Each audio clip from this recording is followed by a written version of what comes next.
Hello, and welcome to another creepy and true real life tale. Now, this tale is a bit different from our usual subject matter, but one that I thought would be an interesting addition to our story times. But trigger warning: if you are uncomfortable with the subject matter of abuse, violence, and unaliving someone, then please, by all means, do not continue to listen. If you do so choose to continue, please be warned that this is a very sensitive topic and something very real that many people experience on a daily basis. If you or someone you know is a victim of DV, then please do what you can to support them and share resources.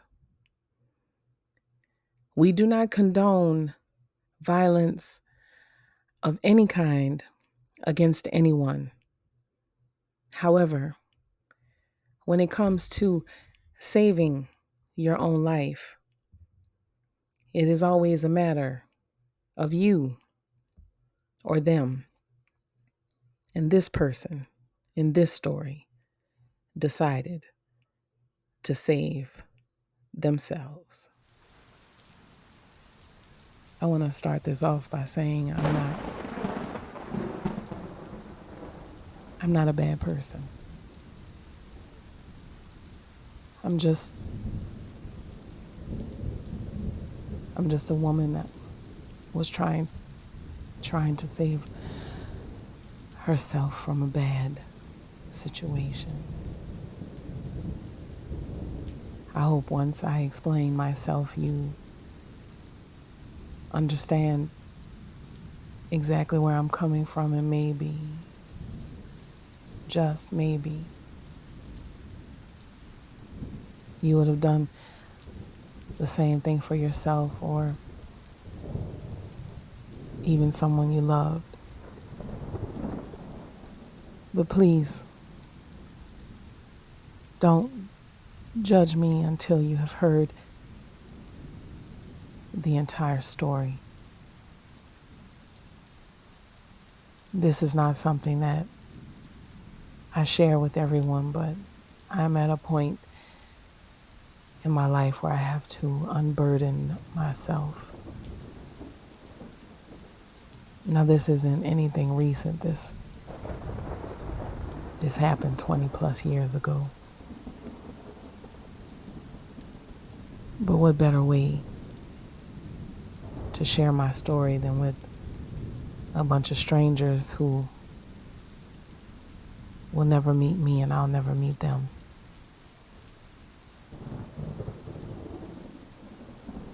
For all purposes, I just want you to know that I did what I needed to do.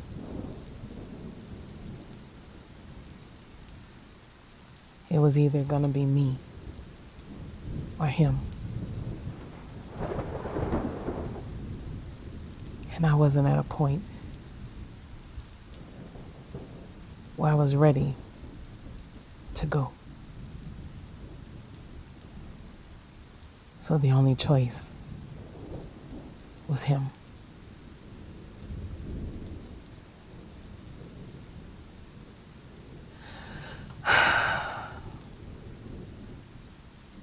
"20 years ago, I killed my husband. Not in the manner that you might think, not in a manner that you might see on TV or in a movie or something. There was no violence, there was no fighting, no screaming.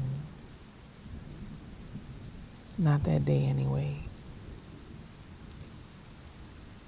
I was all out of tears. My voice was hoarse and scratchy. And I was tired. Fed up. Disgusted and terrified of the person he'd become. But I've learned throughout the years that that is what they do. They show you something and they bait you in. When in reality, they are someone and something else altogether.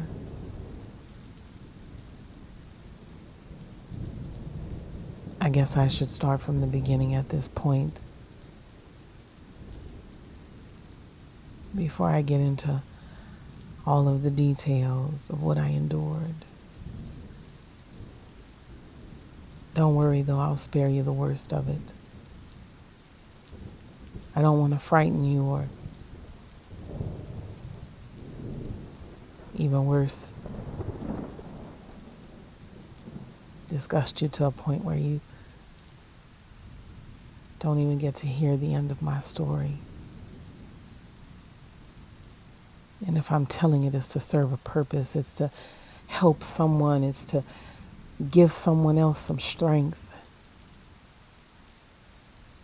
It's to let someone else know that they don't have to endure the same way I did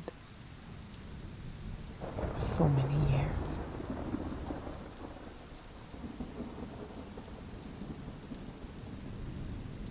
I think it all started. No. I know it all started with watching my father abuse my mother and her staying time after time after time, watching her with a busted lip and a black eye, too afraid to even speak.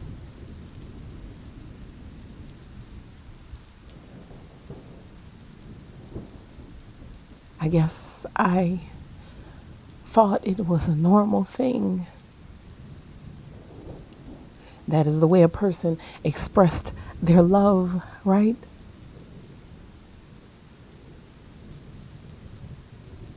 I remember my mama telling me that. As a matter of fact, I was about 12 years old. She'd sat me down after a bad fight with my father. I remember he knocked her head into the wall. And I sat next to her with a cool towel and wipe her face. And she said to me, through that busted lip and that black eye, a knot on her head, she told me, it ain't love if they don't beat you. And somewhere that thought settled into my subconscious and remained there until 10 years later when I met my future husband, the man that would not only change my life, but scar it forever.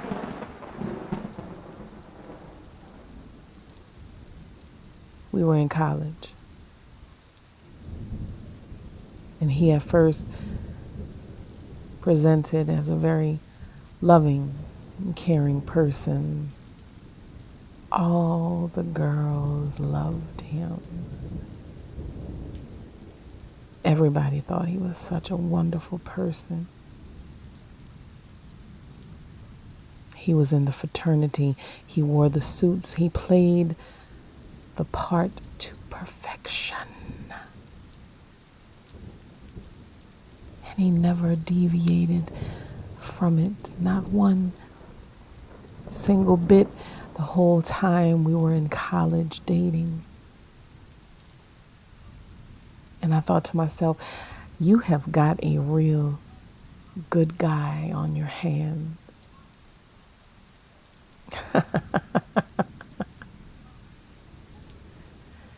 How foolish I was. How foolish I was to not see. But you know who saw? My grandmother. My elderly grandmother saw right through his suit and tie. And she told me on several occasions that I shouldn't be with him, and that if he ever proposed, I should turn him down and turn my back on him forever.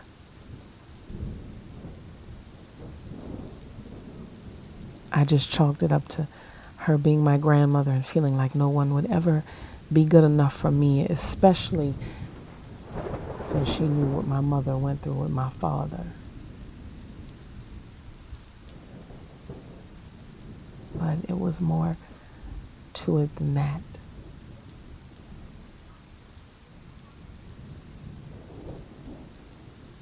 My grandmother, I'm going to interject here and let you know that my grandmother was a special woman. And I'm not just saying that because she was my grandmother. I'm saying that because she was a special woman. And when I say special, I mean in the spiritual sense. She had a sense, a knowing, a wisdom about her that always made me wonder how she knew the things that she knew. How did she know certain things about people when they never gave any indication?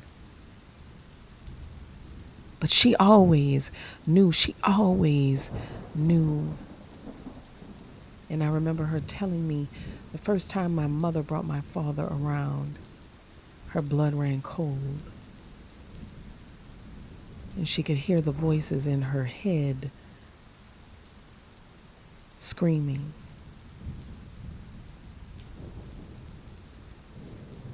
She said at the time she didn't realize that those would be the screams of her daughter.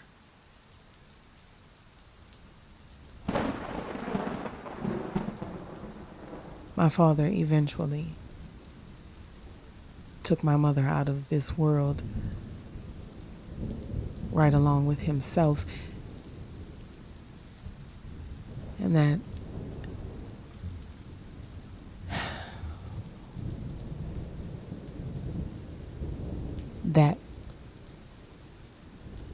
sound, that image of my mother dying will be forever burned into my memory. My grandmother told me that those same screams that she heard in her head that day that she first laid eyes on my father, those screams in her head were the very screams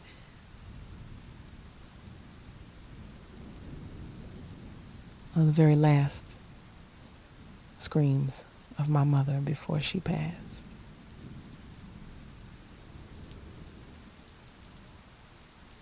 I know you're wondering, just in this short time that I've been telling you this story, I know you're wondering why would I even go and repeat my mother's life, and I can only tell you that I don't know why. I have no logical explanation other than the words of my mother that echo in my head. They don't really love you if they don't beat you.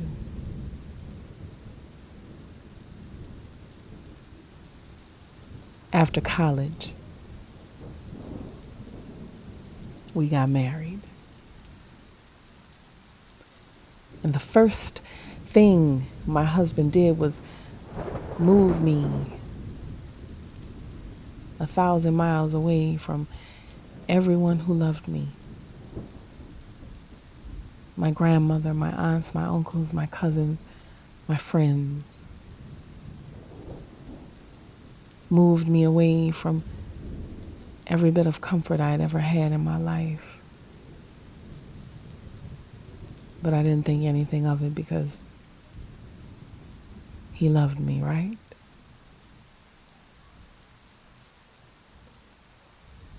My grandmother, while she was getting older and even more fragile, was still strong in the mind.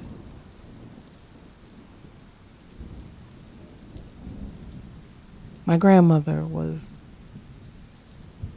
a very gifted woman in many ways. And I didn't realize just what that gift meant or how much it would mean to me and how significant it would be when it came to saving my life.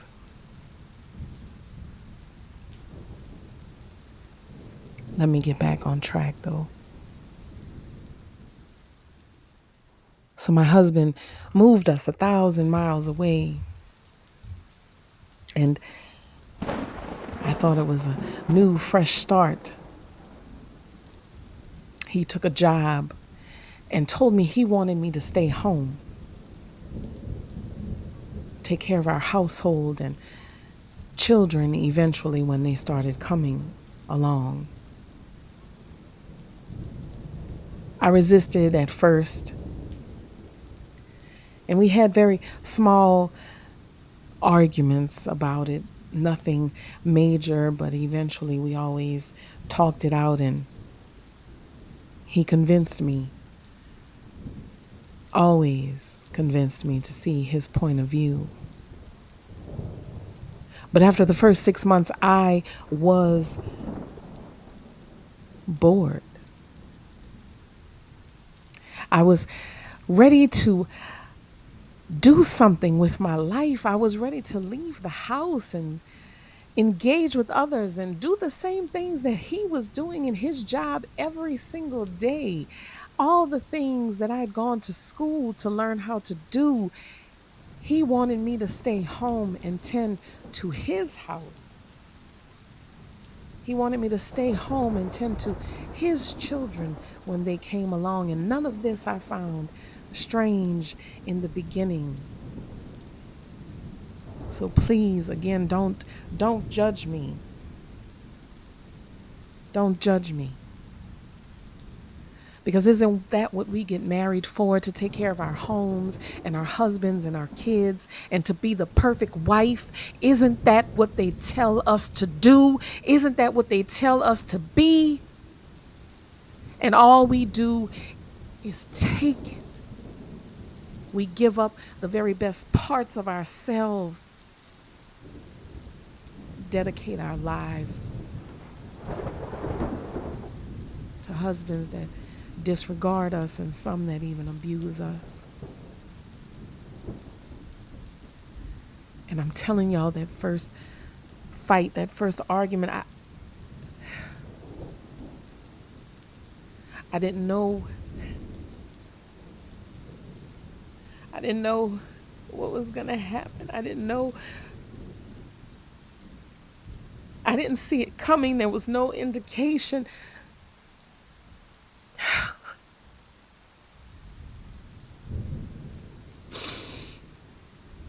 I just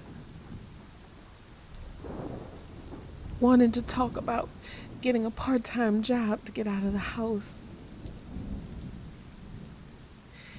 And he told me no, that I needed to be home preparing his meals so that when he got in from a long day at work, he would have something to eat. I told him I wasn't interested in learning how to cook. I wanted to work.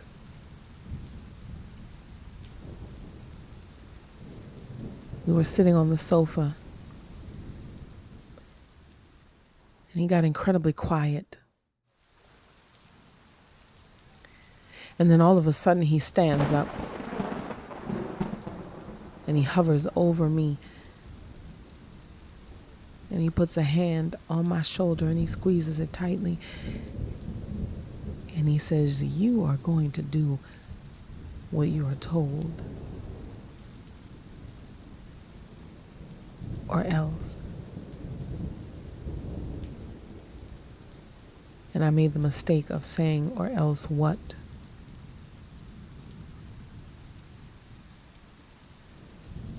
And he raised his closed fist and punched me in my face.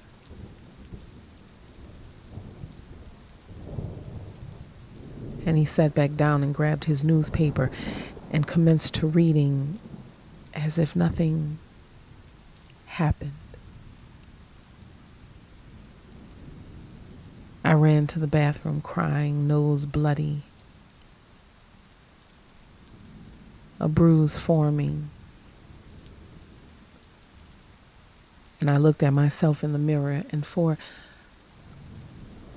a brief second, the image of my mother appeared in that mirror, reflected back at me. And I broke down into tears, becoming a crumpled heap on the floor.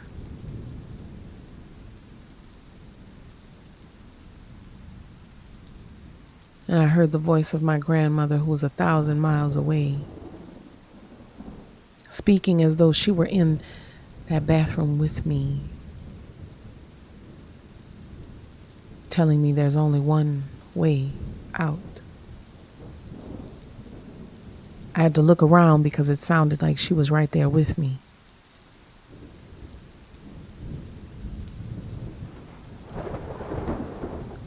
But foolish me just chalked it up to an incident. He's been stressed at work, had a lot going on, etc., etc. All of the excuses that we tend to give just so we could justify the abuse.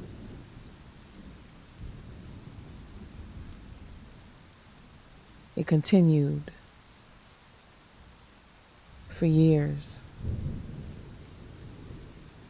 Me getting more and more distant from my family, not just in the physical sense.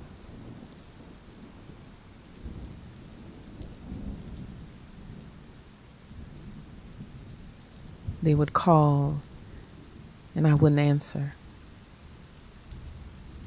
And if they called while he was home, he would give them an excuse. And if he did let me talk to them, it was always with him listening on the other end, just to make sure I didn't say anything wrong.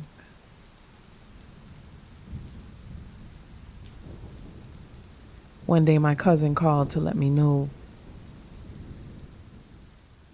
that my grandmother wasn't doing so well and that I needed to come and see her.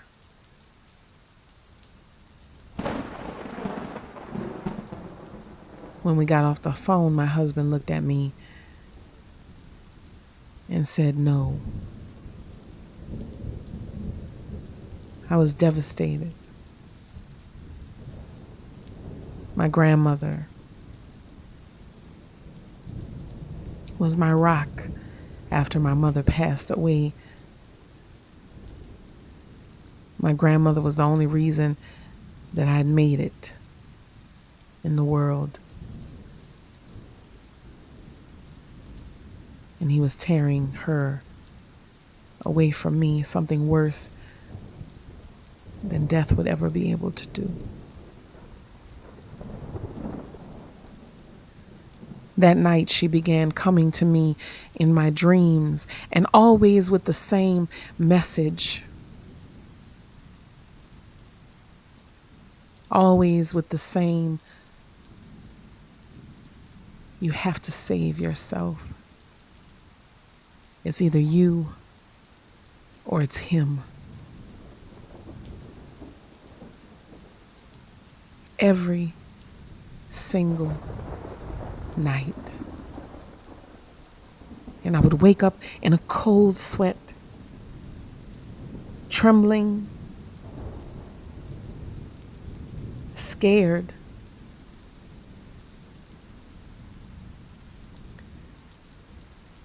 But I never left.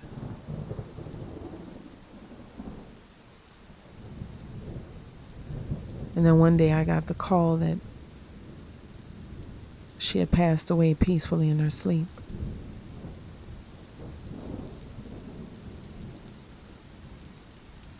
I felt as though I betrayed her because I didn't go to see her before she died. But in some strange way, her death began to give me life because she started visiting me even more in my dreams. She started talking to me through other people. She started giving me signs. These were the only things that kept me alive through my husband's abuse, through his violence, through his anger, through his rage. And one day,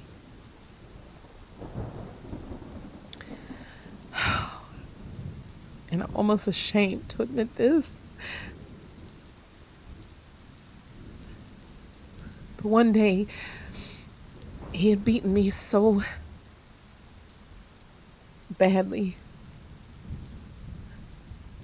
so terribly. I spent 2 nights sleeping on the living room floor, curled up with a pillow and a blanket from the sofa.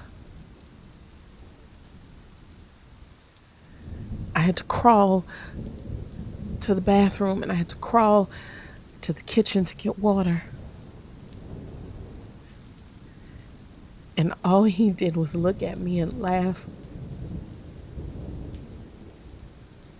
and told me I got what I deserved.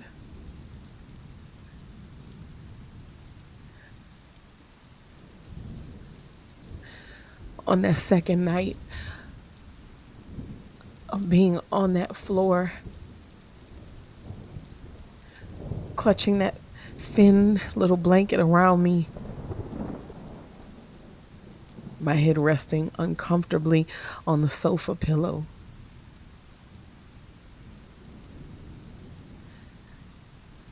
I was staring into the space beyond the coffee table.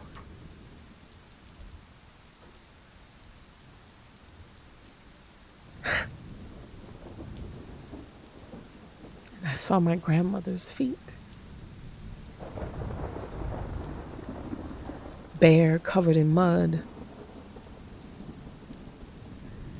And I blinked a few times because I thought maybe the beating I took caused some type of concussion and I was hallucinating or something.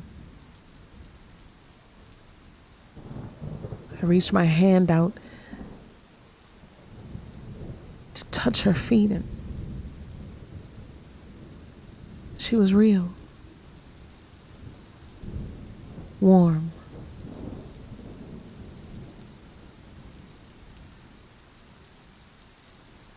And she said to me, "I've been dancing in the cemetery with the spirits.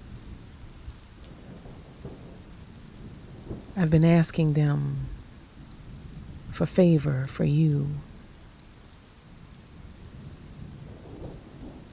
I've been asking them what can be done to save your life so that your mother's fate does not become your own.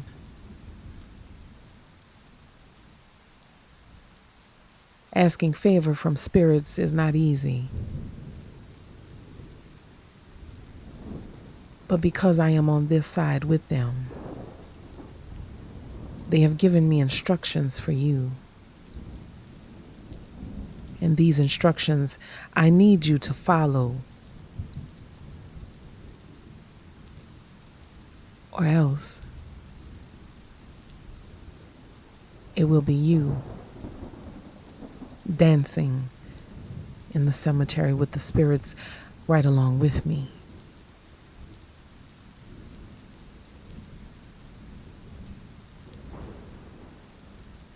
I told you before, my grandmother was a very gifted woman. I'd always been told growing up that she was a witch, but I never believed it. People say things, but this, watching her feet covered in cemetery dirt under my coffee table while I laid on the floor, barely able to pick my head up off the pillow, not even able to speak. I was looking at her, listening to her voice just as clear, feeling her presence, her warmth.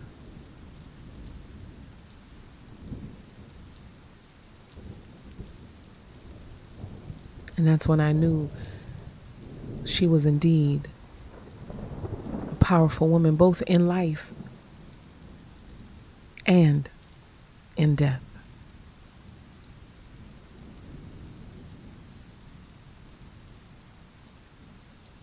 These were the instructions that she gave me. And I'm sharing only because it's time.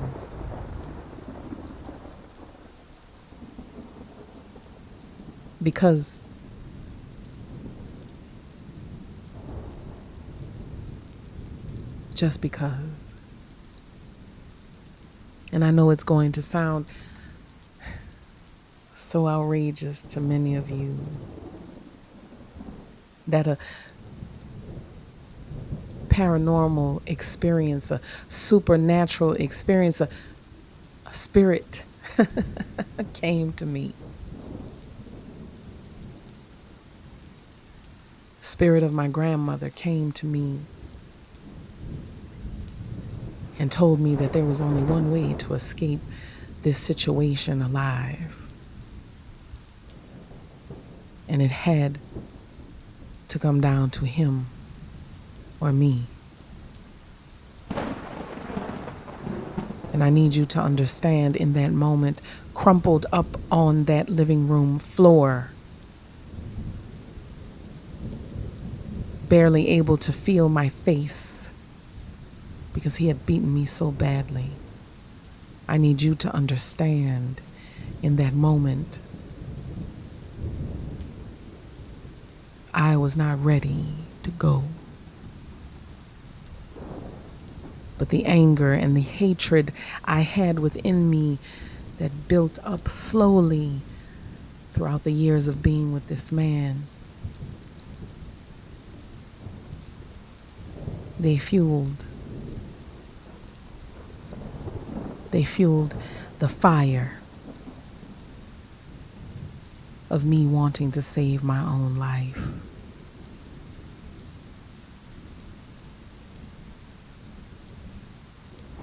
I'm sitting here telling you this, and I'm closing my eyes, and I can still hear my grandmother's voice telling me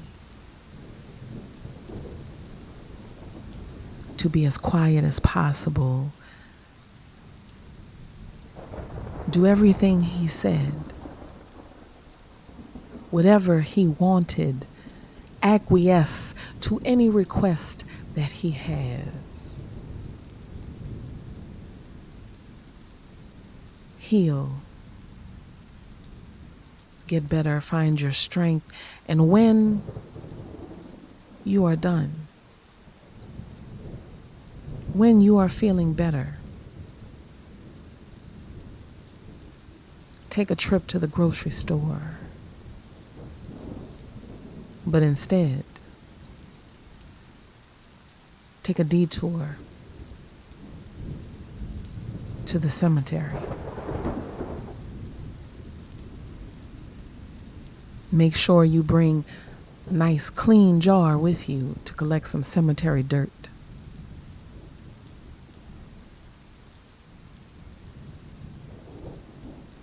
Bring it home with you.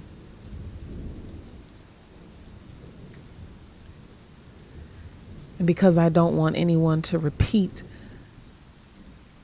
what I did, I'm going to keep the next steps to myself.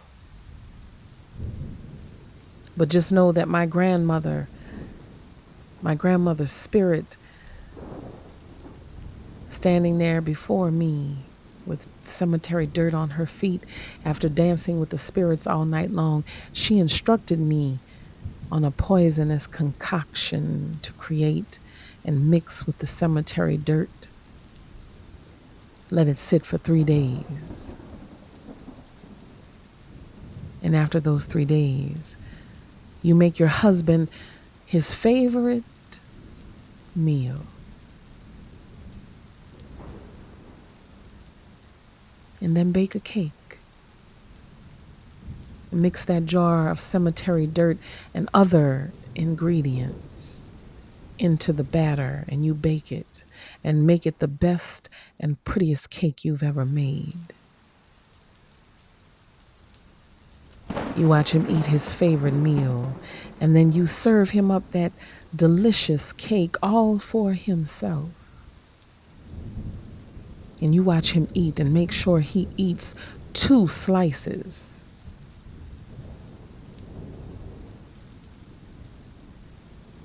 And when he does, when he is finished, you clean up just like any other regular evening. You go about your business, go about your duty as though nothing is different. And he will head to bed. But he won't be waking up. And when you do that, he will be on this side with me. And the spirits and I will punish him accordingly.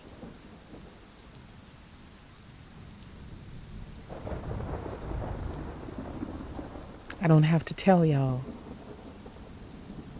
that I did everything that she said. And after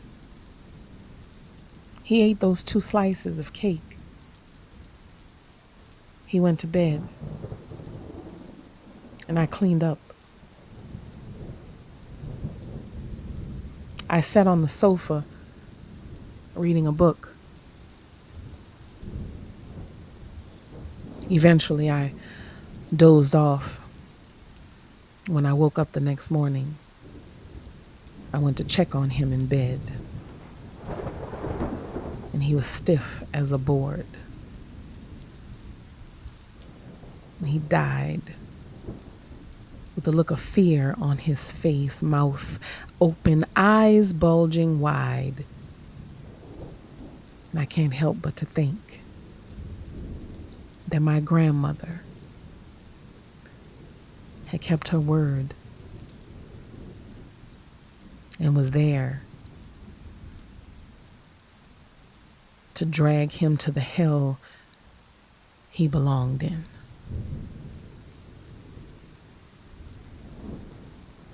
I made all the necessary phone calls, made all the necessary arrangements, and played the grieving wife. I even cried at his funeral.